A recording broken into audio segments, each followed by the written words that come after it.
isa po sa pinakakaraniwang problema sa balat ay ang pagiging tuyot o flaky nito. Yes, Mommy Dims, tulad na lang ng nararanasan ng isang ginang na marami na raw produktong sinubukan.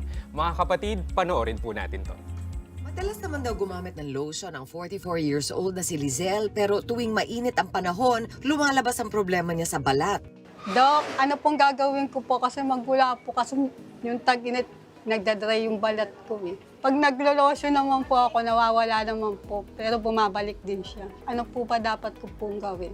Ano nga ba ang tawag sa skin condition ni Lizelle? Ano ang solusyon para dito? Okay, Doc, medyo relate ako dito kasi ako talaga, pag di ako nag-moisturize ng balat ko at least 3 times a day, ganito yung nangyayari sa skin ko. Kaya I always have to make sure. Kita mo, Yes, kahit nandito tayo sa studio, panay-panay ang lotion ko. Kay Doc, simulan na natin. Ano-ano nga ba yung sanhi ng dry skin? Ayan, marami talagang sanhi ng dry skin, Mommy Dims. So, unang-una na dyan yung malamig na panahon. Pansin mo kapag pumupunta ka sa malamig na area, Yes. parang sa Baguio, parang ay, magiging dry na naman At yung skin makate, mo. parang nagkakate siya. May konting kate. Ito pa, Mommy Dims, yung maling pagligo, gaya ng paggamit ng mainit na tubig, at yung matagal na pagligo. So, pag sinabi natin matagal na pagligo, more than 5 to 10 minutes. Check Oo. pala ako dyan Oo. talaga. So, dapat 5 Ako to pala 10 talaga minutes lang. yan. Yes, 5 to Okay. 10 minutes lang ang pagligo. Okay. Tapos, ito pa, dehydration. So, yung mga hindi mahilig uminom ng Ay, hindi. tubig. Ako naman, I like Oo, so, tapos yung aging, kasama yan sa Ako din pagtanda yan. talaga. Pero hindi halata. And Mommy Dims, mga skin conditions kagaya ng fungal infection and eczema. Yung eczema, meron ako niyan, Doc, di ba? Sabi ko sa'yo, sa legs ko Yes, meron. yes. Pero I think parts lang kasi yun, Oo. hindi lahat. Doc, ito ang tanong ng nakararami. Ito daw bang dry skin na ito ay nakakahawa? So in general, Mommy Dims, hindi naman nakakahawa yung dry skin. Pero kapag ito ay fungal infection, kasi isang manifestation din ng fungal infection yung dry skin na makate, na kumakalat. So kapag fungal infection siya, nakakahawa na siya. So kailangan ipacheck nila talaga yan.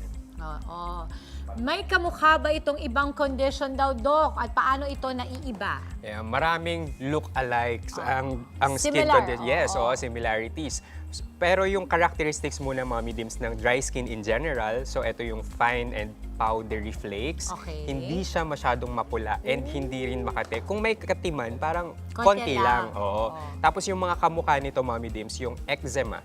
So yung skin condition na ito yung namumula at saka makate. Tapos madalas nakikita siya sa folds, kagaya ng sa leeg, sa siko at saka sa tuhod.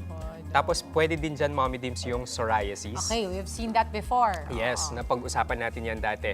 Yung psoriasis, nag-uumpisa na Okay magsamit. lang, So ito yung makapal na silvery scales, tapos well-defined yung plaques, and makikita ito sa siko, sa tuhod at saka sa anit. Tapos yung nasabi natin kanina na fungal infection, ito yung tinatawag na tinea. So ito ay bilog, para siyang ring shape.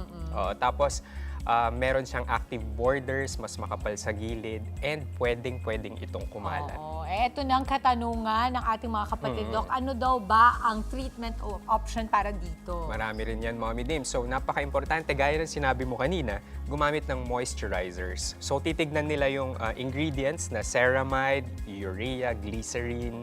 Yun ang mga okay ba? Yes, oo. Titignan nila yun dun sa likod ng moisturizer nila.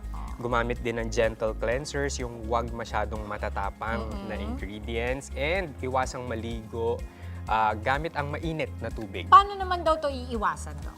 Meron din tayong tips, Mommy Dims, sa ating mga kapatid. Unang-una, palaging gumamit ng moisturizer, kagaya ni Mommy Dims. Ako yan, Yes. oo. And iwasan din po ang mainit na tubig sa pagligo.